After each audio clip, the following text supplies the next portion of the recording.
Good morning to students. Welcome to next video class 8. Subject biology, chapter 7, lecture number 2. हम लोग आज lecture number 2 देखेंगे और lecture number 2 में हमारा जो टॉपिक्स है वह टॉपिक्स है cell structure and function. Cell का स्ट्रक्चर मतलब बनावट एंड फंक्शन मतलब उसका कार्य। सेल का बनावट कैसा होता है और सेल का कार्य क्या होता है। तो सबसे पहले यहाँ एक रफ फिगर दिया हुआ है जिसको आप देखिए। यह सेल का स्ट्रक्चर यहाँ है, स्ट्रक्चर ऑफ द सेल, जिसमें हम आपको डायग्राम भी बनाया है, उसको लेवल भी किए, मतलब कि उसका नाम भी लिखे, इसको आप देख सकते हैं बोर्ड पे। अब हम देख रहे हैं कि all cells show some similarities in their structure. जितने भी सेल होते हैं उनमें का जो स्ट्रक्चर होता है उसमें कुछ समानताएं होती है जो एक दूसरे से मिलती है। A typical cell consist of 3 basic parts. जो टाइपिकल सेल जो होता है उसमें 3 बेसिक पार्ट्स होते हैं। उस 3 बेसिक पार्ट्स कौन कौन से होते हैं देखेंगे। तो एक नंबर में देखेंगे सेल मेम्ब्रेन या प्लाज्मा मेम्ब्रेन। सेल मेम्ब्रेन होता है या प्लाज्मा मेम्ब्रेन और साइटोप्लाज्म, न्यूक्लियस। यह 3 जो है बेसिक 3 जो है बेसिक पार्ट्स है किसका, टाइपिकल सेल का। अब हम देखते हैं फिगर की जब बात करते हैं तो यह सेल मेम्ब्रेन है। यह क्या है, सेल का स्ट्रक्चर देखिए, यह सेल मेम्ब्रेन है। तो सेल मेम्ब्रेन है जिसको हम लोग प्लाज्मा मेम्ब्रेन भी कहते हैं। इसमें क्या होता है, तो यह क्या है, तो न्यूक्लियस है। यहाँ देखेंगे स्ट्रक्चर में न्यूक्लियस है। यहाँ रफ ईयर लिखा हुआ है, ईयर का मतलब है न्यूक्लियर रेटिकुलम। यहाँ एस ईयर लिखे हैं, एस ईयर आर ईयर होता है। तो आर ईयर रफ हो गया, एस ईयर सॉफ्ट रेटिकुलर हो गया। अब यहाँ देखते हैं यह जो फिगर है इसको हम लोग गोल्गी वासल्स बोलते हैं और इसी को इधर जब आते हैं ये वाला जो फिगर है इसको हम लोग क्या बोलते हैं, गोल्गी एपियस बोलते हैं। यह माइटोकॉन्ड्रिया है जिसको हम लोग power house of the cell कहते हैं, माइटोकॉन्ड्रिया है। यह लाइसोसोम है। यहाँ फिगर देखिए इसमें दिया गया है, यह क्या है, लाइसोसोम को इंडिकेट किया गया है। यह सेल मेम्ब्रेन है, यहाँ यह राइबोसोम है, राइबोसोम है। इसको बोलते हैं माइक्रोट्यूब्यूल्स, न्यूक्लियस। इसके बारे में देखिए। अब हम 1 बाय 1 इसका जो स्ट्रक्चर है सेल का, इसके 1 बाय 1 पार्ट्स के बारे में जानेंगे। तो सबसे पहले हम लोग सेल मेम्ब्रेन के बारे में पढ़ेंगे, सेल मेम्ब्रेन और प्लाज्मा मेम्ब्रेन। तो देखेंगे the thin outer covering of the cell is called the cell membrane. Cell जो होता है, सेल के चारों तरफ से जो आउटर कवरिंग जो होता है थिन पतला, उसको हम लोग क्या बोलते हैं, सेल मेम्ब्रेन कहते हैं। It is present in both plants and animal cells. यह सेल मेम्ब्रेन जो होता है वो प्लांट सेल में भी पाया जाता है और एनिमल सेल में भी पाया जाता है। It is a thin, dedicated and elastic material। यह क्या होता है, इलास्टिक मटेरियल होता है जो उसको प्रोटेक्ट करता है। अब इसका फंक्शन देखेंगे, सेल मेम्ब्रेन का फंक्शन क्या है। तो इसके फंक्शन में देखेंगे हम लोग, it is separates cell from one another. Next में देखेंगे it is living porous and allow the movement of substance both inwards and outwards. It separates the contents of cell from the surrounding medium। तो यह हम function देखिए, यह क्या है, cell membrane का फंक्शन है कि कोई किसी पदार्थ को इनवर्ड आउटवर्ड होने देता है और सब्सटेंस जो होता है उसको क्या करता है, मूवमेंट करने के लिए अलाउ करता है। तो इस तरह हम सेल मेम्ब्रेन का फंक्शन देखिए, सेल का स्ट्रक्चर देखें, या सेल स्ट्रक्चर आपको ध्यान दीजिएगा। और इसका फर्स्ट स्टार्ट किए सेल मेम्ब्रेन और प्लाज्मा मेम्ब्रेन, इसके बारे में देखें, इसका फंक्शन देखें। अब हम नेक्स्ट देखेंगे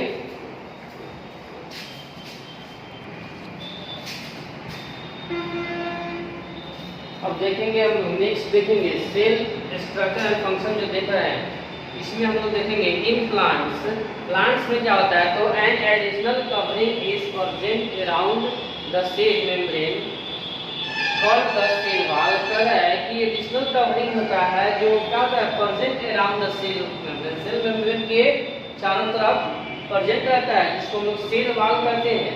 the cell wall is a non living, या कहता है नॉन लिविंग होता है, and living and is made of cellulose, या कौन चीज का बना होता है, वह सेलुलोज का बना होता है जो सेल मेम्ब्रेन के ऊपर से रहता है, जिसको सेल वॉल कहते हैं।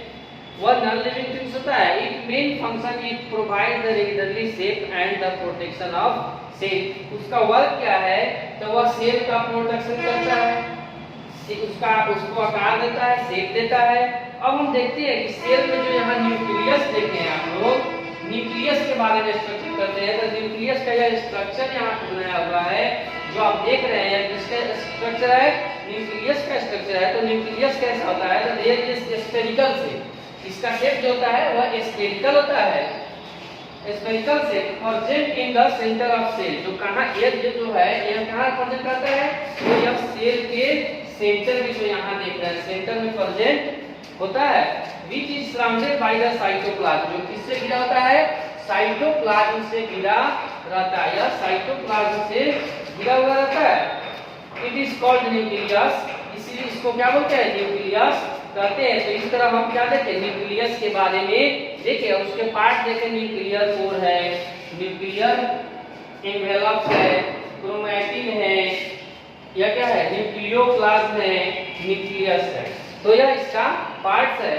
अब हम देखेंगे न्यूक्लियस जो होता है उसको चार पार्ट्स में बांटा गया है, 1 2 3 4 पार्ट्स है। इसमें कौन कौन है, nuclear membrane, nucleoplasm, nucleus and chromatins. तो क्रोमोसोम, यह न्यूक्लियस के बाद क्या होता है, क्रोमोसोम होता है। अब इसमें देखते हैं हम क्या होता है, तो न्यूक्लियर मेम्ब्रेन की बात करेंगे।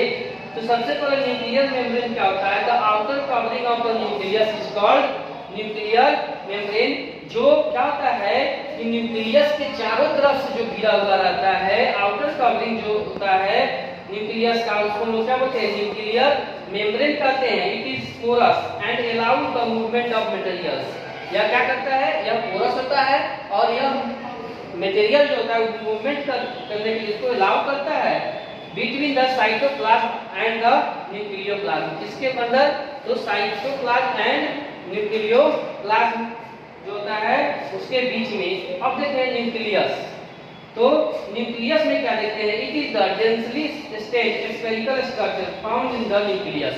यह कहां फाउंड होता है, तो न्यूक्लियस में फाउंड होता है।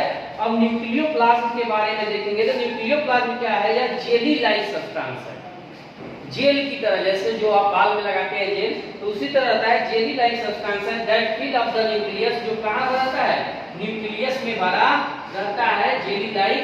उसको हम लोग क्या बोलते हैं, न्यूक्लियोप्लाज्म कहते हैं, या उसको हम लोग न्यूक्लियर सैक भी कहते हैं। It is also called nuclear sac, इसको न्यूक्लियर सैक भी कहा जाता है।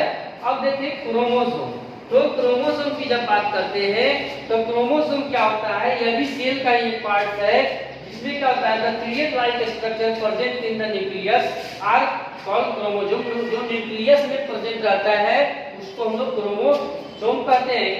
दे contain the number of genes, जो क्या करता है, नंबर ऑफ जीन्स को कंटेन करके रखता है, कौन, क्रोमोसोम, जिसको क्रोमोसोम लिखते हैं। तो यह नंबर ऑफ सेल्स को जो होता है कंटेन करके अपने अंदर रखता है। Which carry the genetic material called DNA, कह रहा है कि यह जो क्रोमोसोम जो होता है वह जेनेटिक मटेरियल को कैरी करने का काम करता है, जिसको हम लोग क्या बोलते हैं, डीएनए कहते हैं। डीऑक्सीराइबो न्यूक्लियस एसिड जिसको बोलते हैं। डीएनए का फुल फॉर्म याद रखिएगा, डीएनए जो होता है उसका फुल फॉर्म होता है डीएनए, जो होता है यह जेनेटिक मटेरियल को कैरी करता है। क्रोमोसोम जो उसको डीएनए कहते हैं, genetic material called DNA which carry the genetic material called DNA, मतलब कि डीएनए जो होता है जेनेटिक मटेरियल को कैरी करता है, वन जनरेशन से अनदर जनरेशन के लिए जाता है, जिसका फुल फॉर्म होता है डीऑक्सीन्यूक्लिक एसिड। अब आगे देखेंगे हम लोग, it helps in the transmitting characteristic from the parents to the offspring. यह क्या करता है, यह जो पिछले पीढ़ी में, मतलब कि जो पेरेंट्स का जो कैरेक्टर होता है उस कैरेक्टर को ट्रांसफर करता है किसमें, ऑफ स्प्रिंग में। ऑफ स्प्रिंग का मतलब होता है संतान, ऑफ स्प्रिंग जो होता है, ऑफ स्प्रिंग जो क्या करता है, ट्रांसफर करता है डीएनए जेनेटिक मटेरियल को या कैरेक्टर को, उसको हम लोग क्या बोलते हैं, मतलब कि एक पीढ़ी से दूसरे पीढ़ी में एक गुण का जाना। मतलब जैसे हमको देखकर, आपको देखकर कोई कहता है कि आप इनके, मतलब आपके पापा का नाम रख कहता है कि आप इनके बेटे हैं, तो इसका मतलब आप समझ लीजिए कि आप में उनका कुछ ना कुछ लक्षण, गुण जो है, कैरेक्टर जो है दिखाई दे रहा है, जिसके कारण लोग ऐसा कहता है।